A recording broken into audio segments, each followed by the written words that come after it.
Hello বন্ধুরা, আজকে আমি চলে এসেছি তোমাদের জন্য অ্যালোভেরা তেল বানানোর জন্য। ঠিক আছে, তাতে কি কি লাগবে চলো আমরা দেখে নিই। তো আমি নিয়েছি নারকেল তেল। তো আমি এর মধ্যে বিশেষ কিছু দেব না, শুধু দেবো কারি পাতা। কারি পাতা দেবো আর রোজমেরি লিভস দেবো আর দেব মেথি।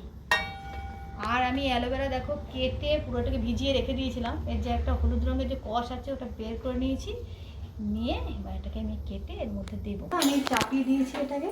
এইবার এটা এখন ফুটুক। মোটামুটি ধরে নাও আমি 15-20 মিনিট ফুটাবো। ফুটিয়ে নিয়ে তোমাদেরকে দেখাচ্ছি। এই দেখো বন্ধুরা, পুরো আমার তেলটা দেখো রেডি হয়ে গেছে। আমি মোটামুটি 25-30 মিনিট মতো ফুটিয়ে নিয়েছি। দেখো হালকা ইয়েলো কালার এসছে, হালকা এরকমই আছে। এটা সিম্পল তেল তৈরি করে, বেশি কিছু দেওয়ার দরকার নেই, কুইক হেয়ার গ্রোথ হবে। আমি এটাকে পুরো রাত রেখে দেবো তোমাদেরকে দেখানোর জন্য। আমি এই দেখো তেলটা দেখেছো কেমন হয়েছে। তো এর মধ্যে শুধু আমি দেব তোমার কাস্টার্ড অয়েল দেবো।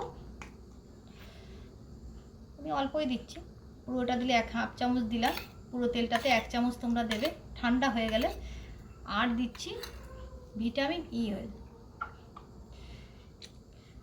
তোমরা দিয়ে দেবে 12-13 ফোঁটা মতো। আমি এখানে 4-5 ফোঁটা মতো দিয়েছি। তো এই তেলটা হচ্ছে কুইক হেয়ার গ্রোথের জন্য খুব কাজ দেবে। তোমরা এটাকে ব্যবহার করো, দেখবে বেস্ট রেজাল্ট পাবে। এই দেখো তেলের কালারটা দেখো, অ্যালোভেরা অয়েলে। আর এটা আমি সারা রাত ভিজবে, এগুলো দিয়ে রেডি করবো। আবার লাইক, কমেন্ট, সাবস্ক্রাইব করবে।